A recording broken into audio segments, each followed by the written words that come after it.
호암 이병철 회장은 1910년 경상남도 의령에서 태어났습니다. 그는 유복한 유년기를 보냈는데 이병철의 조부 이용석은 재물을 모으는 데 소질이 있어 가산이 천석에 달했다고 전해집니다.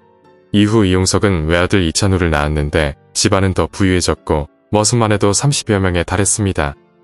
참고로 이찬우는 초대 대통령인 이승만과 인연이 있었습니다. 청년 이찬우는 서울로 상경의 독립협회 회원들과 행동을 함께했고 기독교 청년회에 출입하면서 동갑내기 이승만을 알게 된 것이었죠. 그리고 이병철은 할아버지가 세운 서당에서 한학을 주로 배웠는데 호암 자전에서 당시를 이렇게 기억했습니다.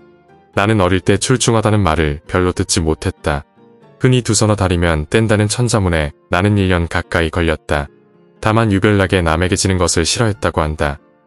그러던 1921년 경남 의령에 살던 이병철은 처음으로 집을 떠나 경남 진주로 가게 됩니다. 그곳에는 허씨 집안으로 시집간 둘째 누나가 살고 있었죠. 둘째 누나는 이병철을 만나자마자 이발소로 데려갔는데 이병철은 당시를 이렇게 회고합니다. 그날은 11세의 고향을 떠난 나의 개화의 날이었다. 이후 이병철은 누나 집에서 가까운 지수보통학교 3학년에 편입하였는데 이곳에서 역사적인 인물을 만나게 됩니다. 그는 LG 창업주 연암구인회로 이병철보다 3살이 많았지만 두 사람은 사이좋은 친구가 되었습니다. 이병철의 누나 집은 구인회 본가의 옆집이었는데 구인회가 이병철을 불러 자주 음식을 나눠 먹었다고 합니다. 그리고 시간이 흐른 1956년 이병철과 구인회는 사돈관계로 발전하게 됩니다. 이병철의 차녀 이숙희가 구인회의 삼남구자학과 결혼식을 올렸고 당시 삼성과 LG가 사돈관계를 맺는다고 큰 화제를 불러일으켰습니다. 이병철의 사위 구자학은 여느 재벌가 2세들과는 다른 길을 걸었던 인물이었습니다. 일찍이 경영에 뛰어들었던 두 형과 달리 해군사관학교를 졸업하고 군인이 되었습니다. 군 복무 시절에는 6.25 전쟁에 참전하여 충무무공훈장 등 다수의 훈장을 받았습니다. 그리고 삼성과 사위가 된 구자학은 제1제당에서 말단 사원부터 시작해 장인인 이병철 회장의 신임을 얻었습니다. 이후 제1제당 이사 등 오랜 시간 삼성에서 일하면서 삼성그룹에 동화되었습니다. 이때 구자학과 이숙희는 삼성과 LG 두 집안을 잇는 가교 역할을 수행했다고 알려졌습니다. 이처럼 사돈관계로 발전했던 이병철과 구인회는 오래가는 듯 보였지만 이병철 회장의 말 한마디로 서로에게 등을 돌리게 되었습니다. 1960년대 삼성과 LG는 겹치는 사업 분야가 없어 경쟁 없이 사이좋게 지낼 수 있었습니다. 당시 삼성은 비료와 조미료, 설탕, 모직 등이 주업종이었고 LG는 화학과 전자사업에 주력하고 있었습니다. 다만 이병철 회장은 과거부터 구인회 회장에게 여러 차례 동업을 제안했습니다. 먼저 1951년 7월 부산에서 삼성물산을 경영하던 이병철이 구인회를 찾아가 외국에서 원당 수입을 함께 하자고 제안했습니다. 하지만 당시 구인회의 아키화학이 플라스틱 사업에 진출한 시기라 재정과 시간적 여유가 없어 정중하게 거절하였습니다. 두 번째 동업 제안은 1962년 이병철은 사돈이 된 구인회를 만나 라디오와 텔레비전 등 방송 사업을 함께 하자고 제안했습니다. 이에 구인회 회장은 생각했습니다. 현재 금성사가 라디오 생산에 이어 TV 생산 계획을 가지고 있어 좋은 기회가 될 수 있다. 또한 방송사를 경영하면 여러 가지 장점이 분명히 있다. 그렇게 동양텔레비전 방송회사를 설립하고 구인회는 방송 경영에 50% 지분을 투자했습니다. 당시 동양TV 사장에는 이병철 회장의 사돈인 홍진기와 구인회 회장의 사돈인 이응배가 나란히 앉아 공동 경영에 나섰습니다. 하지만 공동으로 경영한 방송사업은 얼마 지나지 않아 여러 문제점이 발생하였습니다. 삼성과 LG에서 파견된 직원들 간의 알력 다툼이 너무 심했고 결국 양가의 동업은 오래가지 못했습니다.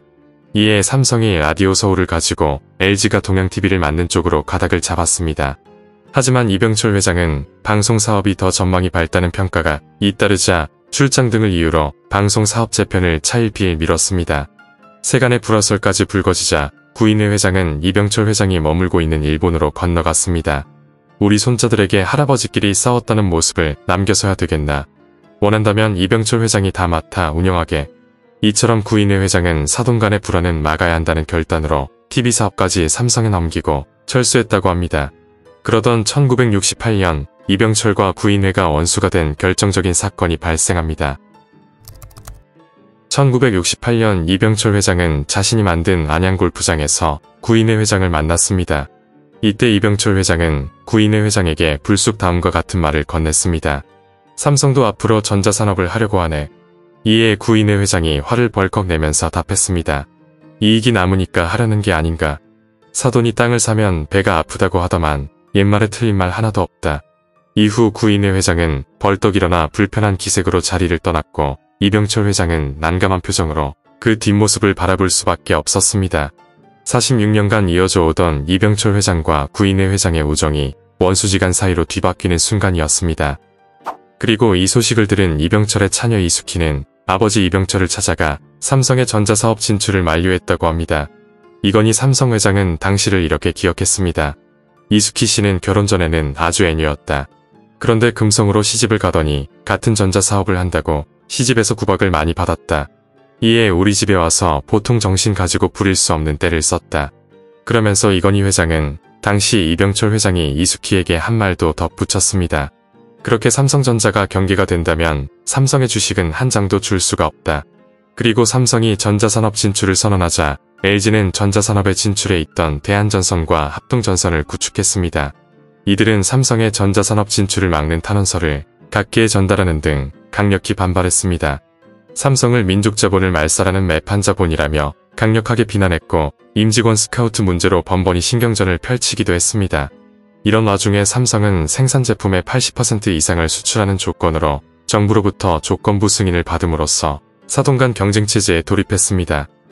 그리고 구인회 회장은 이병철 회장이 전자사업에 뛰어든 1969년 뇌종양으로 세상을 떠났습니다. 구인회 회장은 생전 이병철 회장에게 진심으로 섭섭해했고 자신의 아들 구자경 회장에게 이런 말을 남겼습니다. 그쪽에서 꼭 하겠다면 서운한 일이지만 웃자겠노. 서로 자식을 주고 있는 처진데 웃자노 말이다. 한 가지 섭섭한 점이 있다면 금성사가 지금 어려운 형편에 있는 점을 노려서 다리를 걸어 넘어뜨리자고 덤비는 것 같은 기라.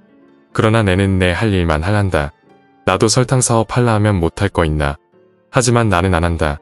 사돈이 하는 사업에는 손대지 않을 기다.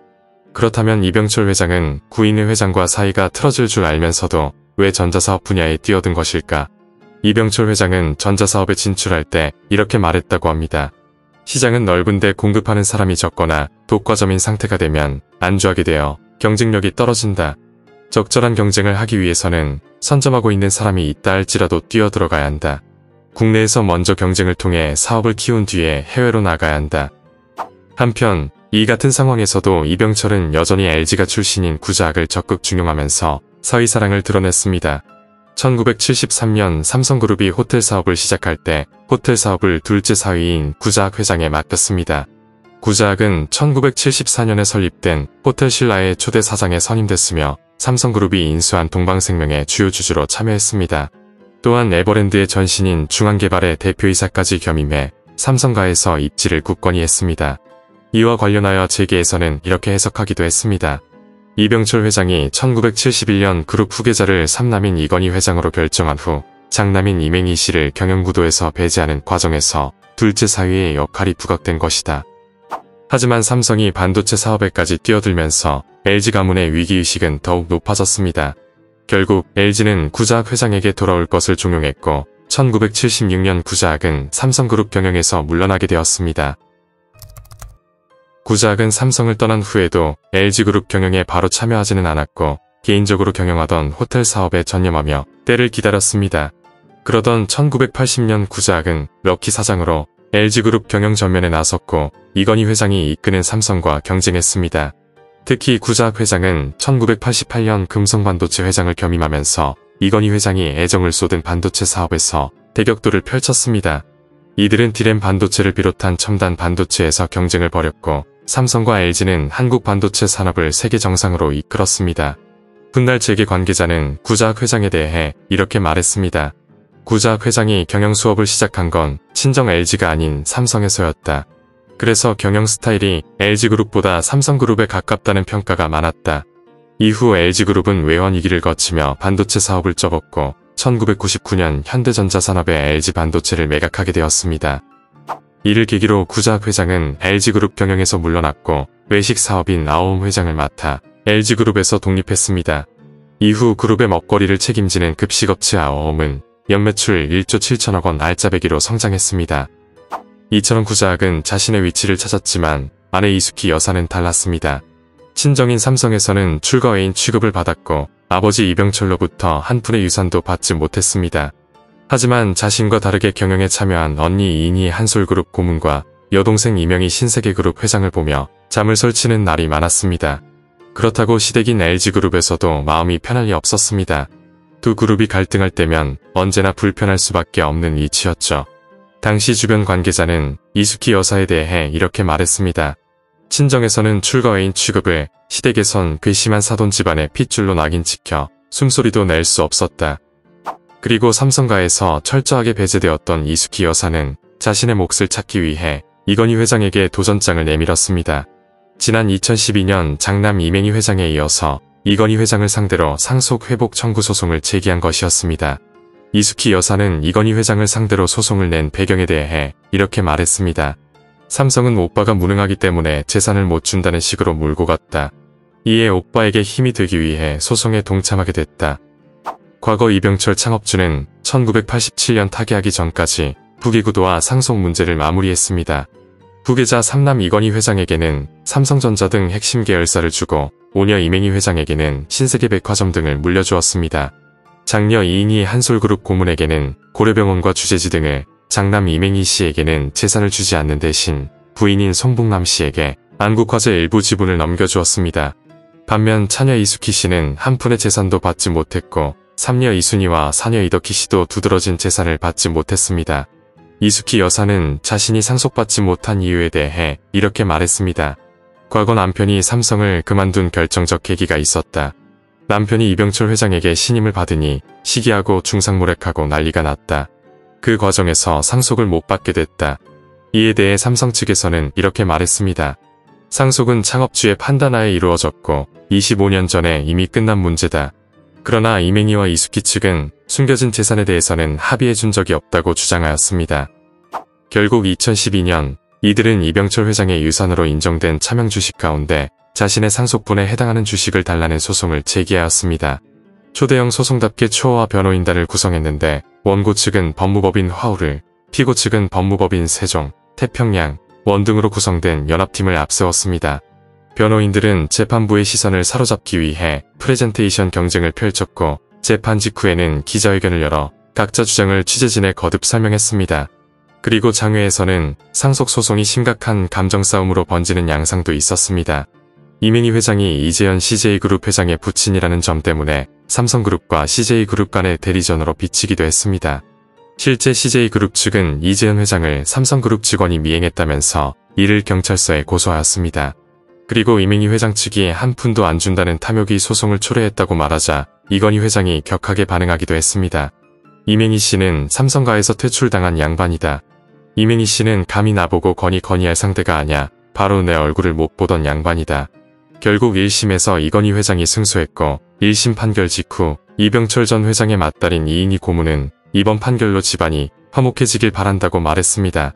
결국 이맹희 회장이 항소를 포기하면서 형제간의 법정 분쟁이 일단락되었습니다. 주위의 만류도 있고 소송을 이어나가는 것보다 더 중요한 것은 가족 간 관계라고 생각해 상고를 포기하기로 했다. 소송으로 많은 사람들을 힘들게 한 것 같다. 나아가 가족 문제로 국민께 심려를 끼쳐드린 점 깊이 사과드린다. 그리고 구자학과 이숙희 부부는 말년의 남매의 난을 지켜봐야 했습니다. 구 회장은 슬하에 일남삼녀를 뒀는데 첫째 아들인 구본성 부회장과 막내딸인 구지은 부회장이 두 편으로 나뉘어 수년째 경영권 다툼을 벌였습니다.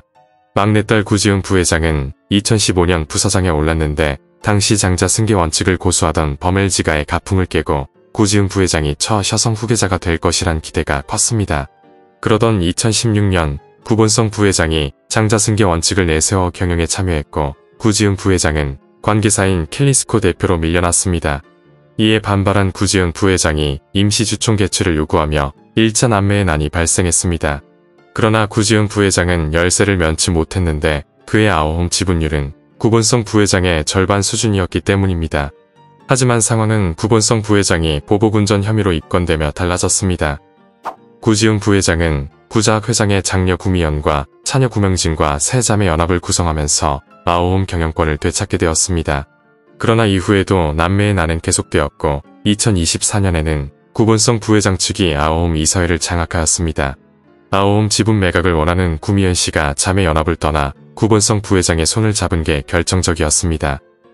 이 남매연합은 보유 중인 아워홈 지분을 한화호텔앤리조트와 8,695억 원에 매각하는 주식 매매 계약을 체결하였습니다. 이번 인수는 김승현 회장의 삼남 김동선 부사장이 주도했고 그렇게 아워홈은 한화 계열사로 편입되었습니다.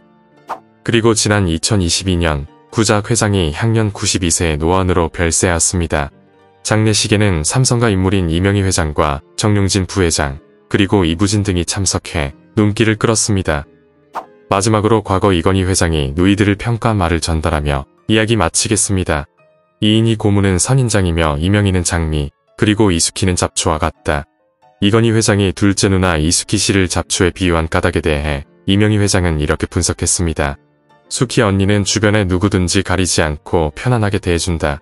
또한 어떤 환경에서도 자신의 생활에 만족하는 서민적이고 자유로운 성격을 가졌기 때문에 잡초라고 한 것 같다. 오늘 이야기는 여기까지입니다. 재밌게 보셨다면 구독과 좋아요 부탁드립니다. 지금까지 역사비디오였습니다.